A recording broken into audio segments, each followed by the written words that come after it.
So have you ever played Cluedo?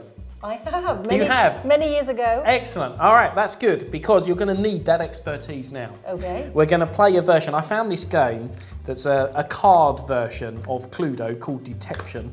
I think it might be a bit of a copy, truth be told. Okay.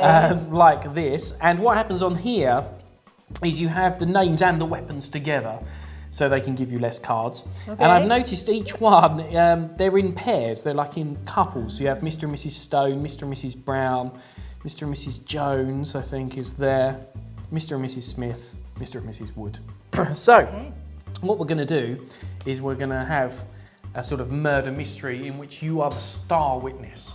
Okay? Ooh, That's good, isn't responsibility. it? Yeah, exactly. The responsibility as well. So what I'm going to have you do, we've got 10 cards. So I want you to think of a number between 1 and 10. And we're going to use that to represent the time that you see the murder happen. Right, okay. So imagine that these 10 people are in a house. One of them that you're about to see is conspiring to kill his significant other or her significant other. All right? Okay. So what will happen is, we'll use your number as the time. Okay. I'll show you the cards one at a time, and the person at your number, that's who you need to remember. That's the murderer. Okay. Okay, so that's person number 1. That's person number 2.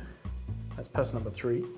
That's 4. I'll look away as well. 5, 6, 7, 8, 9, and 10. Okay, so now you know who the murderer is. I do. And you're the only person in the world who knows for sure. Okay. And you also know who the victim is, because you know they're going to kill their partner as well. So you're way ahead of the game. Okay. And Can I warn them? I want to warn them. No, it's too late for them. The fate, it's all over for them now. Okay. But the next thing we need to work out is the weapon. And we're going to do that a bit differently. Now, say for example, your number that you were thinking of was 3, for example. Here's what I'd have you do. I'd have you take the cards and move 3 cards, one at a time, from the top to the bottom. So you go 1, 2, 3. Okay? But with your number, obviously, rather than mine. So we'll give them a little mix. I'll give you those, and then I will turn away on this rotating stool, made for the job. And then I want you to move cards one at a time from the top to the bottom, the same number as the number that you're thinking of. And then just let me know when you've done that. Okay, Excellent. Done. Then what I want you to do is to just look at the bottom card of the whole packet and remember that weapon, because that's the weapon that you've seen at the same time, and then set the whole packet down on the table. Okay. You done? Yes. Excellent stuff. So now you know everything about the murder, the victim, and the weapon. Now, have you ever heard of psychic detectives?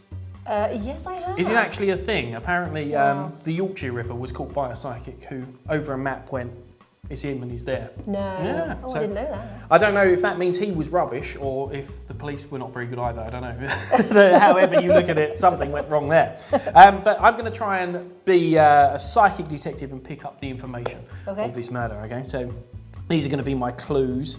This one, no, I don't feel. Oh, yeah, I feel something here. This one is the victim, I think.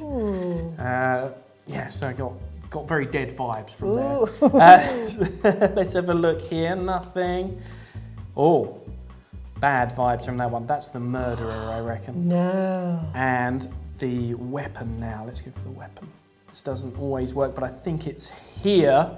And with a little bit of luck, we've solved the murder of Mrs. Jones, murdered by Mr. Jones in a particularly gory fashion with the scissors. Was that right? It was absolutely right. We have solved a murder.